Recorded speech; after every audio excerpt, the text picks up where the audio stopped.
Et bienvenue à notre formation de ce soir. De l'eau pour vivre. On doit se demander, mais pourquoi il parle d'eau? Nous, on est là pour vendre les produits. Oui, bien sûr, vous allez vendre vos produits. Et quand on parle de vendre de produits, c'est juste que vous allez édifier les gens, vous allez leur faire comprendre qu'on ne consomme pas les produits forever parce qu'on veut gagner de l'argent. On consomme les produits forever parce qu'on a compris qu'ils sont indispensables pour nous maintenir en bonne santé. Tout à l'heure, je vais vous le démontrer à travers cette communication. L'eau est le milieu originel d'où sont issues les premières formes de vie. Aucun organisme vivant ne peut se passer d'eau pour croître, survivre et se reproduire. Pour maintenir une bonne hydratation de notre organisme, mieux vaut ne pas atteindre le premier niveau d'alerte que constitue la soif. Bien hydrater notre organisme. L'eau baigne et irrigue l'ensemble de nos cellules. Elle assure à travers l'organisme la répartition des nutriments, de l'oxygène ou des messagers chimiques, les hormones, ainsi que l'élimination des déchets du métabolisme. L'eau participe également à la régulation de la température du corps grâce à la transpiration, à la perspiration, l'évaporation continue d'eau par les pores de la peau et à l'émission de vapeur d'eau par la respiration. L'eau représente 60 à 65% du poids total d'un adulte. De la tête aux pieds, nous sommes d'abord constitués d'eau. Celle-ci représente 83% de notre sang, entre 70 et 75% de nos organes et 22% de notre squelette. La proportion d'eau que l'on trouve dans le corps humain varie avec l'âge. Plus nous vieillissons, moins notre organisme en contient. 75% chez un nouveau-né et 55% chez une personne âgée. Quelle quantité d'eau faut-il boire? L'eau ingérée compense celle que nous éliminons sous forme de sueur, 1 demi-litre par jour, d'urine, 1 litre par jour, ou de respiration, 1 demi-litre par jour. Faites le point, nous sommes à 2 litres. Calculez ses besoins quotidiens. Pour connaître ses besoins quotidiens en eau, il existe un calcul simple. Le chiffre obtenu est presque toujours supérieur à 2 litres par jour. Mais n'oublions pas que nos aliments nous apportent environ 1 litre d'eau par jour, voire tableau. Néanmoins, la quantité à boire chaque jour reste importante et il s'agit d'un minimum. Pour savoir quelle quantité d'eau exprimée en millilitres boire chaque jour, un petit calcul est nécessaire. Soustraire 20 kg à son poids. Vous pesez 70 kg, vous avez comme résultat 50. Multipliez le nombre obtenu par 5. Ça fait 50 fois 5, ça fait 250 millilitres d'eau. Y ajouter 1500. 250 plus 1500, nous sommes à 1750. C'est fois 15, hein, multiplié par 15 et non par 5. Ah, voilà. Donc, je reprends, soustraire 20 kg à son poids, multiplier le nombre obtenu par 15, y ajouter 1500. Je crois que dans mon cas, ce serait 15 fois 5, ça doit être 75, donc 750 plus 1500, je suis à 2250 millilitres d'eau. Calculons par exemple la quantité d'eau quotidienne nécessaire pour une femme de 65 kg.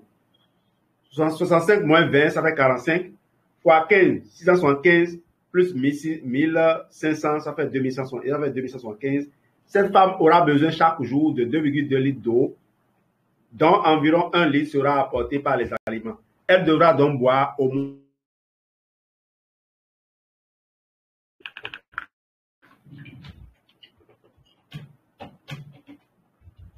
sorry, ma connexion s'était fait la malle.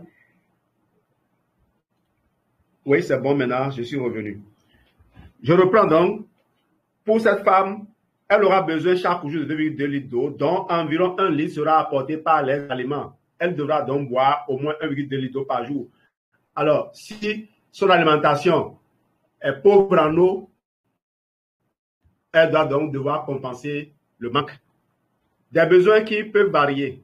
L'activité physique entraîne une transpiration abondante et par conséquent, une augmentation des besoins en eau.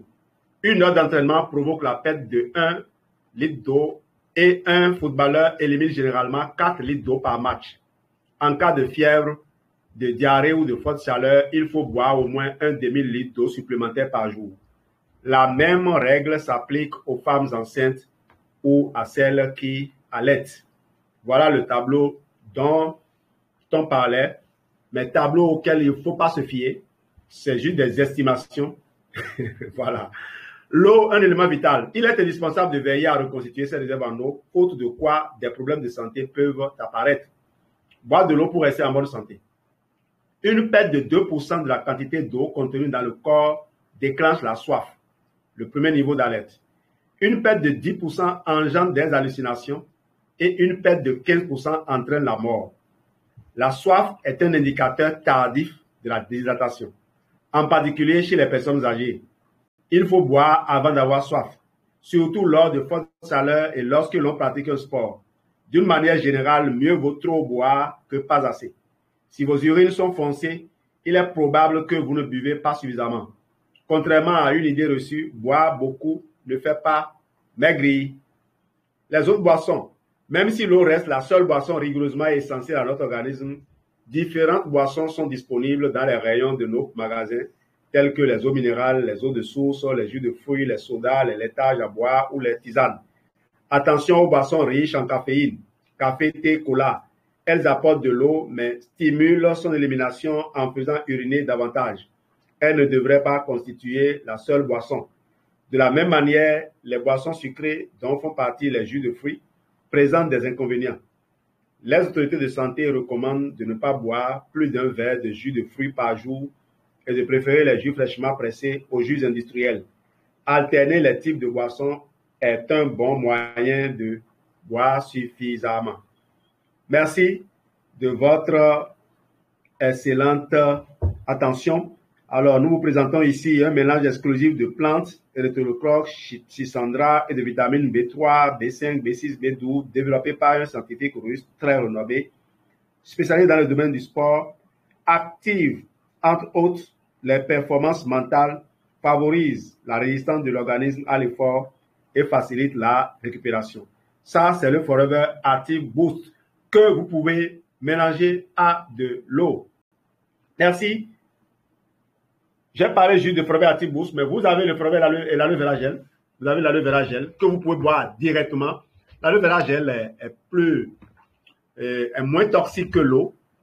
La dose létale d'aloès est très supérieure à la dose létale d'eau. Ça veut dire quoi? Si vous mettez à boire de l'eau, si deux personnes de besoins égaux se mettent à boire l'une l'eau, l'autre l'aloès, celui qui boit l'eau va mourir noyé avant que celui qui boit l'aloès ne meure. Merci de votre excellente attention. On a aussi beaucoup d'autres produits pour agrémenter. Nous avons le Blossom Herbal Tea qui est fait d'épices et d'un certain nombre d'ingrédients qui améliorent ce qu'on appelle la thermogénèse. Donc, ça active votre métabolisme. On pourra revenir plus tard sur la formation sur le Blossom Tea, pourquoi pas. Merci à vous. On va donner la parole maintenant pour que les gens puissent témoigner. Un instant, please. Un instant, voilà, c'est parti. Arrêtez. Non, pas arrêter la diffusion. Arrêtez l'enregistrement. OK.